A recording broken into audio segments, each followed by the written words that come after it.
प्रतिलेखन संख्या 13। डिक्टेशन 80 शब्द प्रति मिनट 5 मिनट के लिए। Ready start.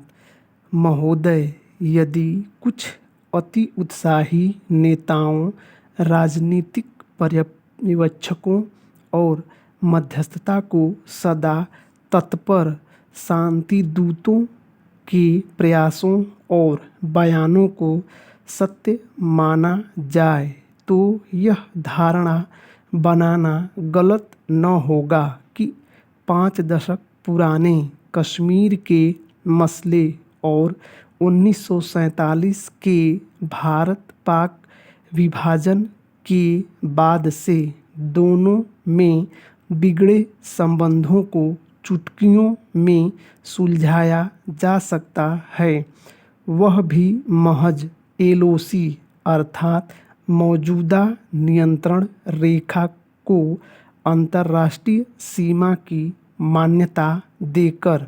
हकीकत यह है कि न तो उपरोक्त आशावादिता तथ्यों पर आधारित है, न ही वह उन तमाम तथ्यों को मद्देनज़र रखती है जिनके कारण बिगड़े संबंध बिगड़ते गए। कश्मीर का उलझा मसला अधिक उलझता गया। सुनहरे भविष्य के सपने संजोने वाले यह सौदागर न सिर्फ 3 खुले युद्धों और उनसे उभरे घावों को नज़रअंदाज करते हैं, बल्कि दोनों देशों की उन मौजूदा आंतरिक समस्याओं और विवशताओं की भी अनदेखी करते हैं, जिनके कारण बहुत कुछ चाहने, जानने, मानने के बावजूद रिश्तों को सामान्य बनाना असंभव नहीं तो आसान काम भी नहीं, किंतु इसका यह अर्थ भी नहीं कि प्रयास ही न किए जाएं। पैरा।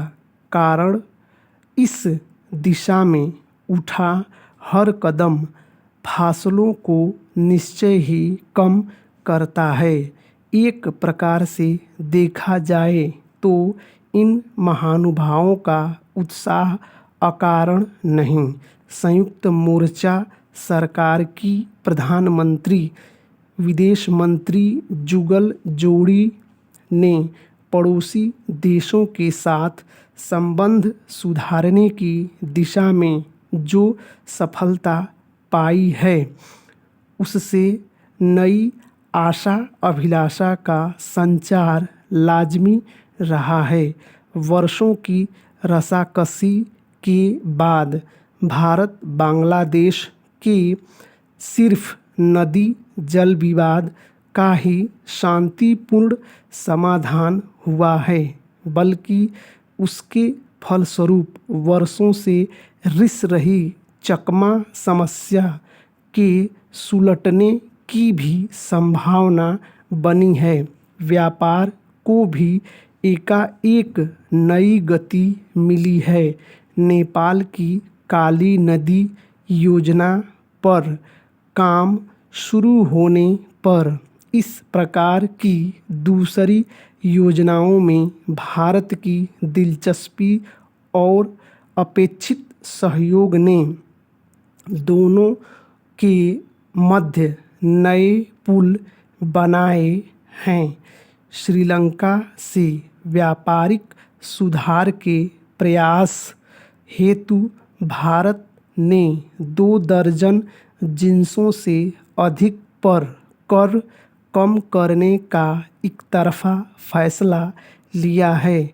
चीन के साथ भी विश्वसनीयता बनाने और बढ़ाने की दिशा में सकारात्मक प्रगति हुई। उपमहाद्वीप के माहौल में आए हाल के बदलाव के बाद भारत-पाक संबंध में सुधार की आशा लाजिमी ही नहीं, अनिवार्य और अपरिहार्य भी है। विभाजन के द्वेष का बोझ भला कब तक ढोया जा सकता है। स्टॉप।